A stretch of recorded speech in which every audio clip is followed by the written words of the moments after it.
আমাদের চ্যানেলে কিন্তু তোমাদের সবাইকে স্বাগত।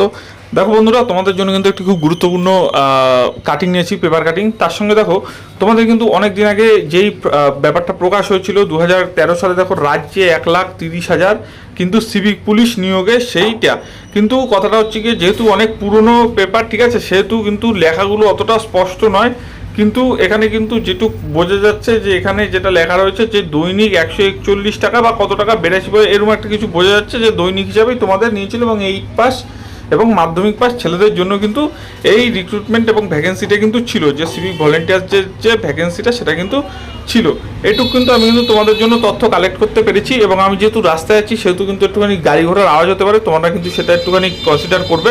তো যাই হোক বন্ধুরা, তোমাদের জন্য কিন্তু আরও কিছু খবর আমি তোমাদের দেখাচ্ছি, যে তোমাদের নিয়ে যেটা দেখাচ্ছে যে ভুতুরে সিভিকদের খোঁজ শুরু কিন্তু এবার, ঠিক আছে, ভুতুরে সিভিকদের খোঁজ। দেখুন এখানে কি বলেছে, ক্ষমতায় এসে কিন্তু সিভিক ভলেন্টিয়ারদের বেতন বাড়িয়েছে শুভেন্দু অধিকারী সরকার, তবে সঙ্গে সঙ্গে শুরু হয়েছে ঝাড়াই বাছাই।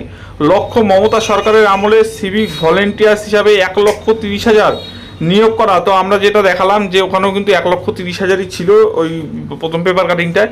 তারা সবাই আসল কি না এখনও পর্যন্ত অস্তিত্বহীন, এবং কাগজ কলমে থাকা সিভিক ভলেন্টিয়ারের সংখ্যা 25,000-এর কাছাকাছি বলে জানা যাচ্ছে। এটি কিন্তু খুবই ভয়ঙ্কর নিউজ, ঠিক আছে।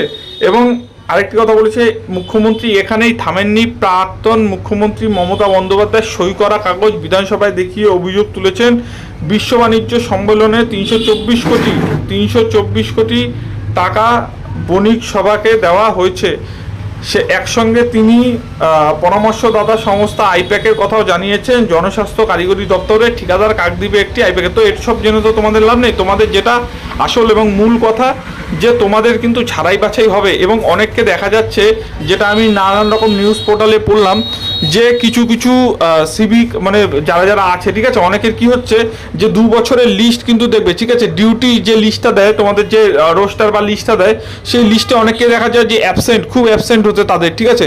এবার তাদের নিয়েও কিন্তু সরকার একটা ভাবনা চিন্তা করবে যে এত অ্যাবসেন্ট যদি কেউ থাকে, ঠিক আছে, যারা বেশি অ্যাবসেন্ট করে, যে এত যদি অ্যাবসেন্ট থাকে যে তারা ডিউটি করে কখন, ঠিক আছে, সেই ক্ষেত্রে কিন্তু এই জিনিসগুলো কিন্তু খুব সরকার কিন্তু ডিপলিভাবে দেখছে এবং ডিপলিভাবে দেখবে। তো এই কথাগুলো কিন্তু মাথায় রাখবে সরকার, এবং যারা যারা সত্যিকারেরই ডিউটি করেছে এবং ভালোভাবে ডিউটি করেছে তাদের কিন্তু কোনো অসুবিধা হবে না, সেটা কিন্তু সরকার স্পষ্টত সেদিনই কিন্তু বলে দিয়েছে শুভেন্দু অধিকারী, যে ঝাড়াই বাছাই হবে, তবে কেউ বাদ হবে না।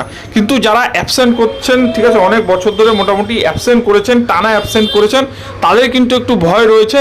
এবং যাদের ডকুমেন্টস ঠিকঠাক আছে, ডকুমেন্টসে কোনো ভুল নেই, অনেক সময় হয় কি ডকুমেন্টস ভুল দিয়েই অনেকে এটা ওটা ডকুমেন্টস দিয়ে, যেহেতু একটা 8 পাস ছিল সেহেতু হতে পারে, সেহেতু কিন্তু ডকুমেন্টস মোটামুটি কি যদি ঠিকঠাক থাকে তাহলে কিন্তু আর কোনো রকম অসুবিধা হওয়ার কথা নয়। কিন্তু ডকুমেন্টস যদি ভুলভাল থাকে তাহলে কিন্তু একটা কিন্তু অসুবিধা হতে পারে। তো চলো, আমি কিন্তু আর তোমাদের ডিটেলস পেলে আমি কিন্তু তোমাদের টোটাল ভিডিওটা আরও সুন্দরভাবে জানিয়ে দেবো এবং কী কী হলো। আর তোমরা কিন্তু নিচের ডেসক্রিপশনে অবশ্যই টেলিগ্রাম লিঙ্কটা জয়েন করবে, যদি কোনো রকম নোটিশ আসে বা কিছু আসে অবশ্যই কিন্তু আমাদের টেলিগ্রাম চ্যানেলে কিন্তু পেয়ে যাবেন। তো ভিডিওটি কেমন লাগলো জানাবেন, ভালো লাগলে কোনো কোশ্চেন থাকলেও কিন্তু আমাকে কিন্তু কমেন্ট বক্সে জিজ্ঞেস করবেন। ধন্যবাদ সম্পূর্ণটা ভিডিওটা কিন্তু দেখার জন্য।